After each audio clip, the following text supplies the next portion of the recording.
একটু আগে আমার খবর আসছে আমার মামতো ভাই শহীদ হয়েছে। তার বয়স 16 বছর, গুলি লাগছে, সকালবেলা শহীদ মিনারের সামনে ছিল। আমি জানি এটা খবর, তারপর আমি রাজপথ ছেড়ে যাইনি, কারণ আমাদের বিজয় হয়েছে ইনশাল্লাহ। বিজয় তো মহা খুশি আমরা, যে ছাত্ররা যা পারে হ্যাঁ স্টুডেন্ট পাওয়া দেখছেন তো, স্টুডেন্ট বাগের বাচ্চা ওরা। আমি তো স্টুডেন্টের মা, আমি সে মা হিসেবে সবার মায়ের জন্য দোয়া করি বাচ্চাদের জন্য। এই জেনারেশনের বাচ্চা যে কারিগুলো আমরা আসছিল ভাবছিলাম সন্ত্রাস হয়ে যাবে, সন্ত্রাস হবে। এই জেনারেশনের বাচ্চা সবাই বাগের বাচ্চা, সবার জন্য শুভকামনা। আলহামদুলিল্লাহ সবাই সবার জন্য। এটা আমাদের সবার জয়, জনতার জয়, আমাদের ছাত্রদের জয়, সবার জয়। বাংলাদেশ নতুন করে স্বাধীন হলো, নতুন করে স্বাধীন হলো।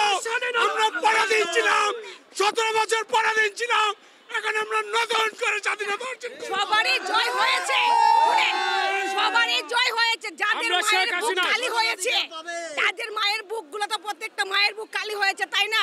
তো জয় তো মানুষের, সাধারণ মানুষের থেকে ছাত্রদের বেশি হয়েছে। যাদের মায়ের বুকগুলো খালি হয়েছে, আমাদের গর্বিত সন্তান, আমাদের ছাত্র ভাইরা, ওদের হচ্ছে শহীদই মৃত্যু হয়ে গেছে। আমাদের সকল শহীদের বাচ্চারা দেখিয়ে দিয়েছে জয় বাংলা, বাংলার বাগের জয়। বাচ্চারা জয় ওদের জন্য। কিন্তু পারেনি, ওরা নাকি সন্ত্রাস, ওরা হচ্ছে বাগের বাচ্চা। বাংলাদেশের জন্য শুভকামনা ওদের জন্য। জয় বাংলা বাবা, সাব্বাস। আমাদের জয় হয়েছে, আমাদের জয় হয়েছে। নতুন করে স্বাধীন হয়েছে বাংলাদেশ। আমরা যেটা শুরু করতে পারি না ছাত্র সমাজের, সেই জন্য ধন্যবাদ। ওরা শুরু করতে পেরেছে এবং তাদের সাথে একাত্মতা ঘোষণা করে সারা জনগণ, অপামর জনগণ সবাই একসাথে নেমে এসে যে জয় এনেছে, এটা সবার জয়, পুরো বাঙালি জাতির জয়। আজকে আমরা 1971 সালে যুদ্ধ করতে পারিনি, আমরা 2024 সালে এসে যুদ্ধ করেছি, ঠিক কিনা? জয় বাংলা, বাংলার জয়। আমাদেরকে বলবো রাজাকার, তারা হলো রাজাকার।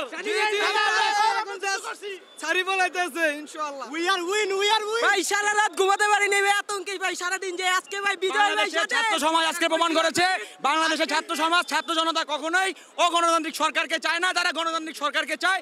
যারই কেন্দ্র করে শেখ হাসিনা কিন্তু আজকে পালিয়ে গেছে। এই জন্য আমরা ছাত্র সমাজ অত্যন্ত উচ্ছ্বসিত।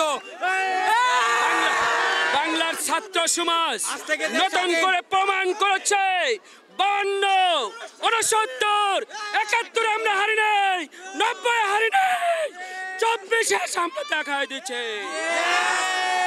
দেশের জন্য রক্ত দিয়েছি, আরো দিব, দরকার পড়লে দেশের জন্য মরে যাব, কিন্তু দেশকে স্বাধীন করে ছাড়বো। ভাই আমরা মনে হইতেছে 17 বছর পরে দেশ স্বাধীন হয়েছে ভাই। আমরা আশা করি দেশের মানুষ শান্তিতে থাকবে, অশান্তি চাই না। বিসমিল্লাহির রহমানির রহিম। আজকে জাতি দীর্ঘ 17 বছর পর কাউয়াকাদের পলাইছে, কাউয়াকাদের বুয়া বুয়া, কাউয়াকাদের বুয়া। এই স্বাধীন হলো নতুন করে দেশ। আসসালামু আলাইকুম। আজকে স্বৈরাচার শাসন থেকে আমরা মুক্তি পেলাম। এই বাংলাদেশ 1971 সালে যেইভাবে পাখানাদার বাহিনীর থেকে আমরা দেশকে ছিনিয়ে নিয়েছিলাম, আজকে ওইভাবেই বাংলাদেশকে আমরা 2024 সালে শেখ হাসিনা স্বৈরাচার সরকার থেকে আমরা ছিনিয়ে নিয়েছি এবং জুলুম সরকার থেকে আমরা দেশকে ছিনিয়ে নিয়েছি। আর যদি এই সরকার থেকে আমরা দেশ যদি ছিনিয়ে না নিতে পারতাম, আজকে আমার মা বোনের ইজ্জত এবং আমাদের ভাইদেরকে হত্যা যেভাবে করেছিল, তাদের কাছে আমরা কেউ নিরাপত্তা ছিলাম না। যেইভাবে বাংলাদেশে আমরা এই সরকারের ফাঁসি চাই এবং এই খুনি হাসিনার পদত্যাগ করার কারণে আমরা অনেক খুশি হয়েছি এবং কাউয়া কাদের এবং আওয়ামী লীগের যত বড় বড় নেতা খেতে আছে সবার ফাঁসি চাই এবং ডিবি হারুন যেই শালা যেভাবে আমাদেরকে আজকে অনেক কষ্ট দিয়েছে, তাদেরও আমরা ফাঁসি চাই।